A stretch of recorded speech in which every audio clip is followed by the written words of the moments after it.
After my divorce from Albert was finalized, I embarked on a new chapter of my life by moving in with my daughter, Diana. About 8 months into this transition, an unexpected event occurred. One day, while enjoying some downtime at home with Diana, I received a phone call from my mother that left me unsettled. She informed me that Albert and his mother had unexpectedly shown up at my parents' house, uninvited. Alarmed and curious, I quickly dressed and hurried over. When I arrived, I was surprised to find Albert and his mother seated on the living room sofa, apparently waiting for me.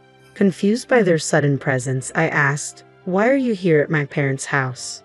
Albert's response took me by surprise as he bluntly said, "I want you to return the money you owe me." Let me introduce myself. My name is Judy, and I'm a 38-year-old office worker. I was married to Albert for 10 years, and we share a daughter, Diana, who's now in 8th grade. Albert and I met on a blind date, where I was immediately drawn to his warm, friendly, and cheerful personality. Our connection grew quickly, evolving from high school sweethearts into life partners. After a year of dating, he proposed, and our wedding was a joyous occasion, celebrated with a close-knit group of my high school friends. We were all deeply intertwined in each other's lives, sharing in major milestones. As time went on, each of my friends found their own partners and got married, forming a tight circle of married couples. I was happy and believed our home would always be a sanctuary of love and support. As we matured, our group transitioned from carefree singles into married adults. When I announced my pregnancy, it seemed like my friends were right behind me, with many also starting their own families. Before long, we had become a circle of mothers, sharing the joys and challenges of parenthood together. It felt like we were navigating the waves of life side by side, and I believed our bond would last a lifetime. I cherished my roles as both a wife and mother, while being equally passionate about my career. After graduating from college, I landed a position in the planning and development department of a large corporation. My days were packed, and the work was demanding but fulfilling. Every day brought new challenges and lessons. One of my friends, a stay-at-home mom, once teased me, saying, "Judy, you're a workaholic, but you somehow manage to maintain a wonderful family life. It's like you're living two lives." She admired my strength, though I often joked that I wished I had the energy of a man half my age. Both Albert and Diana played vital roles in helping me unwind after a long day at the office, bringing balance and joy to my life when I returned home. As I walked through the door, I was greeted by Diana's bright voice, "Oh, Mommy, welcome home." Her youthful enthusiasm and warm hugs melted away the fatigue of the day. Albert had transitioned to part-time work at a local cafe after Diana was born, allowing him to take on the primary responsibilities of picking her up from school and preparing dinner. This arrangement not only supported my career, but also ensured that I returned home to a freshly cooked meal, which was a tremendous relief. Albert's thoughtful cooking allowed me to unwind and feel rejuvenated. Evenings at home became a cherished ritual. Diana and I would often take baths together, chatting about our days and sharing little stories. These simple, everyday interactions were a source of immense joy and fulfillment. My life felt like a beautiful balance of professional achievements and home life bliss, all made possible by the unwavering support and kindness of Albert and Diana. Their encouragement not only fueled my energy, but deepened my dedication and passion for work. Together, we had crafted a life that was both busy and rewarding, proving that with the right support, it was possible to have it all. As my career progressed and I achieved significant milestones, I was rewarded with a promotion. With this new position came increased responsibilities, leading to more overtime and later arrivals home. By this time, Diana had grown older and better understood the demands of my job, which allowed her to manage more on her own. Meanwhile, Albert also began increasing his hours at the cafe, further immersing himself in the world of coffee. Recently, I've taken to exploring various coffee shops, enjoying the unique coffee beans they offer. Just today, I had brought home some beans along with cakes from a new bakery I had discovered. I suggested we enjoy them together with a cup of coffee, excited to share this with Albert, who had become quite passionate about roasting and experimenting with different types of beans at his job. The coffee he brewed at home had become exceptionally good. Though Albert and Diana were always supportive of my career, I couldn't ignore the subtle changes within our family. Despite their understanding, I began to notice a gradual distancing between us. The first sign something was amiss came when Diana approached me with concern. "What's up? You wanted to talk about something." I asked her the other day. When I went to see a movie with friends, I saw Dad with another woman. Diana revealed, her voice tinged with uncertainty. I froze, completely caught off guard by her words. She continued, they weren't holding hands or anything, but they seemed close. Lately, I've noticed Dad talking on the phone a lot before you get home. Sometimes he's so into it that he doesn't even listen to me. He looks really happy when he's on the phone. At first, I thought he was talking to you, but after seeing him with that woman, I'm starting to wonder if he's been talking to her instead. As she spoke, I could see the sadness in her expression. Diana was in middle school, and it was clear she was becoming more aware of things like this. It hurt me to see how troubled she was. The idea that Albert, who I believed always put Diana first, might be involved with someone else was devastating. I knew I had to handle this delicately for the sake of our family. I'm so sorry, sweetie. I had no idea we were making you feel this way. I've been too focused on work, haven't I? I said, feeling a pang of guilt as I looked at her. Diana quickly reassured me. No, it's okay that you work hard, Mom. Don't feel bad about that. Her maturity in that moment was beyond her years, and I was deeply touched by her understanding. Thank you, Diana, I replied, my heart heavy. I'll talk to your dad about this. If it turns out he's having an affair, I might have to consider a divorce. Is that something you're okay with? She nodded solemnly. I don't like the idea of Dad having an affair. Knowing that and still being with him would just make me feel worse. Seeing Diana so distressed made me realize how much I had been overlooking our family's needs. Determined to confront this head-on, especially since Diana had been brave enough to bring it up, I decided to hire a private investigator to look into Albert's activities. The results were just as heartbreaking as I feared. The investigator found undeniable proof that Albert was having an affair. Diana had been right. There were even photographs to confirm it. But what shocked me the most was the identity of the other woman, Tiffany, one of my high school classmates and a fellow member of our mom's group. I was more hurt by the betrayal of a trusted friend than by Albert's infidelity. Tiffany, a stay-at-home mom and someone I thought was a loyal member of our group, had her own young child yet still chose to engage in an affair with Albert, neglecting her family responsibilities. When I saw the evidence, I felt overwhelmed with emotion. Alone in my room, I was grateful that Diana hadn't walked in on me during that moment. The photos would only add to her distress.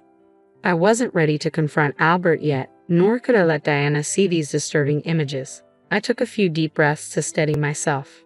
Shortly after, another friend from our mom's group mentioned she had switched jobs, which sparked an idea. I suggested a gathering, viewing it as a perfect opportunity to observe Tiffany without revealing that I knew about the affair. We scheduled the get-together for 2 weeks later. In the meantime, I quietly contacted a lawyer and began preparing for a potential divorce, fortifying myself for the challenges ahead. I took a moment to gently inform Diana about what I had uncovered and the difficult decision that her dad and I would be getting a divorce. Together, we spent our free time searching for a new apartment, hoping to find a space that would signify a fresh start for both of us. As the day of the planned gathering approached, I felt a mix of anticipation and dread. When the day finally arrived, I engaged in casual conversation with my friends, starting with questions about one friend's new job. We all shared updates on our lives, and Tiffany appeared oblivious to the fact that I knew her secret. During our conversation, she lamented her routine, saying, "I'm just a housewife stuck in the same routine, unlike all of you who have careers and don't have to work because your husbands support you." Another friend quickly pointed out, "I do appreciate my husband," to which Tiffany responded, "But sometimes," feeling a bit bored, I decided it was time to address the elephant in the room. "So, is that why you're having an affair with other people's husbands?" I asked, turning directly to Tiffany. The room fell silent, and the casual ambience quickly shifted to tension. "Ah, Judy, what do you mean by that?" Tiffany stammered, her face draining of color. "It seems that Tiffany is having an affair with my husband, Albert," I declared plainly. "What? No way, you must be joking," another friend interjected, attempting to defend Tiffany as disbelief spread through the group. Tiffany seized the opportunity to deflect. "That's right, Judy. What are you talking about? You must have confused me with someone else." "Oh, really?" I countered, my voice steady. "Then why don't you all take a look at this?" I reached into my bag, pulled out the photos, and spread them across the table for everyone to see. The room erupted in gasps of disbelief. "Oh my gosh," they exclaimed, turning to Tiffany for explanations. Clearly caught off guard and unable to deny the evidence, Tiffany covered her mouth with her hand. "I'm sorry," she began, her voice trembling. "I happened to walk into the cafe where your husband works. I didn't know he worked there initially, but then I started going there regularly. My husband provides for me, but he's been neglecting me since we got married.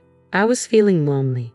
Tears began to form in her eyes, but despite her emotional response and attempts to justify her actions, the betrayal cut deep. An affair, particularly with a friend's husband, was a breach of trust that was hard to overlook. While her reasons might explain her actions, they didn't excuse them.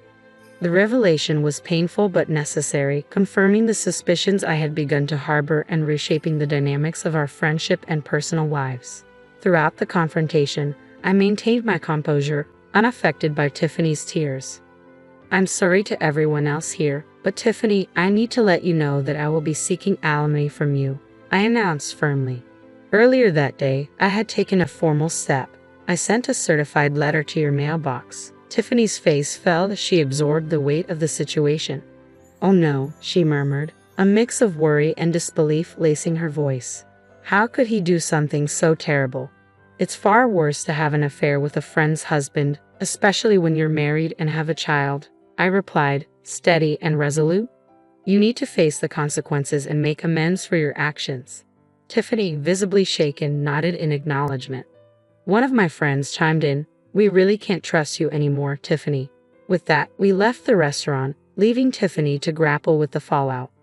Once I dealt with Tiffany, it was time to confront Albert. I was fairly certain that Tiffany had already informed him about what had transpired. When I arrived home, Albert was waiting at the door, panic etched across his face. "What have you done?" "I just got a call from Tiffany. Are you making our affair public? How could you be so terrible? You acted like a good husband while cheating on me. And no, it's not just about exposing Tiffany. How could you do that to her family?" I retorted. My tone was firm as I continued. "It seems people who have affairs think alike. You believe that as long as the other person doesn't find out, it's not a big deal. But what you did was wrong, and it all needs to come to light as part of your punishment. That's why I'm going to divorce you and seek alimony and child support." Faced with clear evidence of the affair, Albert could not deny the truth. He agreed to the divorce, though he was initially hesitant about the financial implications. However, once I hired a strong lawyer and made it clear I was prepared to take the case to court if necessary, he finally consented to the financial arrangements. After the divorce, Albert sold the house we had lived in and moved to a new apartment. I pursued and received alimony from both Albert and Tiffany, totaling $50,000 from each, along with child support from Albert. Once everything was settled, Diana and I began our new life together. Though the ordeal had been deeply traumatic for me, it marked the painful yet necessary start of a new chapter. In the aftermath of my divorce, I found solace and a chance to rebuild my life with Diana. Over time, the emotional wounds began to heal, but about 8 months later, I faced an unexpected challenge. I was enjoying a peaceful day at home with Diana when an urgent call from my mother disrupted the calm. She informed me that my ex-husband Albert and his mother had shown up unannounced at my parents' house, forcing their way inside without permission. My father wasn't home, so my worried mother quickly reached out to me. I rushed over to my parents' house, and upon arriving, I found Albert and his mother lounging on the living room sofa as if they belonged there. Confused and alarmed, I asked, "What are you both doing here?" Albert's response shocked me. "I want you to give me back the money you owe me." "What?" I replied, bewildered. "I never borrowed any money from you." He retorted, "I paid $225,000 for our wedding. You were in charge of the arrangements, so that money was lent to you. Now that we're divorced, you're claiming it was all a fraud. Honestly, I could sue you for marriage fraud, but for now, all I want is $25,000 back as a settlement." His unreasonable demand left me speechless. His mother chimed in, insisting that I pay him as soon as possible. It was evident that Albert was struggling financially, which likely fueled his irrational demands. He had taken a full-time job at the cafe where he used to work part-time, but the pay was modest. "Albert, we were both equally involved in the wedding, and I covered more of our living expenses than you did," I reminded him, my voice firm. "The $25,000 is just a small fraction of what I contributed. Don't bother me with such unreasonable demands." As the tension escalated, they refused to leave. Just then, my father arrived, alerted by my mother. What are you doing here? He demanded sternly. Albert repeated his claims to my father, who, though usually calm, was visibly furious and shocked by Albert's audacity. It's your fault for having an affair in the first place. If you're going to make such outrageous demands, get out of here, my father asserted, trying to expel them from the house. In a desperate turn, Albert fell to his knees and begged, "Please, Judy, lend me money. Not only are you demanding alimony, but Tiffany's husband is also after me, and I can't afford it. Even $6,000 would help." It was disheartening to see him in such a state, but I responded firmly, "No, I can't do that. Go home." The situation highlighted Albert's deep desperation, but it reaffirmed my resolve to maintain boundaries and protect my family's peace. As the confrontation escalated, my father intervened, suggesting he'd handle it. "Fine, I'll get the money. Just wait here," he said calmly, walking me to another room. Curious, I followed him. With a mischievous grin, he said, "Well, I have plenty of money. Since we have it, why not give it to them?" He opened the closet and pulled out some cash, creating an air of suspense. I wonder how this would play out. My father put the bills into an envelope and handed it to Albert. With satisfied faces, my ex-husband and his mother left, thinking their scheme had worked. As soon as they stepped out, I locked the door behind them and quickly called the police. It didn't take long for Albert and his mother to realize the money was fake. They rushed back, pounding on our door in anger. "What's going on? This is Monopoly money. I don't want this fake cash," Albert shouted, his voice thick with fury. I couldn't help but laugh as I responded through the door. "Since we have so much of it, I thought I'd share it with you." Albert's frustration peaked, and he began kicking the door. Their actions only escalated the situation further. Fortunately, the police arrived just in time to catch them in the act, drawing the attention of the neighbors, many of whom witnessed their arrest. In the end, not only did Albert not get any money, but he was also fined for the disturbance and had to cover the damage to our front door. Ironically, one of the bystanders was a regular at the cafe where Albert worked, and word of his antics spread quickly. As a result, Albert lost his job and struggled to find new work, ultimately moving back in with his parents. His in-laws had to cover his alimony and child support payments. To safeguard my family further, I filed a restraining order against my former in-laws, ensuring that any future incidents would lead to an immediate police response. Now, life is more peaceful and fulfilling. I'm devoted to working hard and cherishing the time spent watching my daughter, Diana, grow up.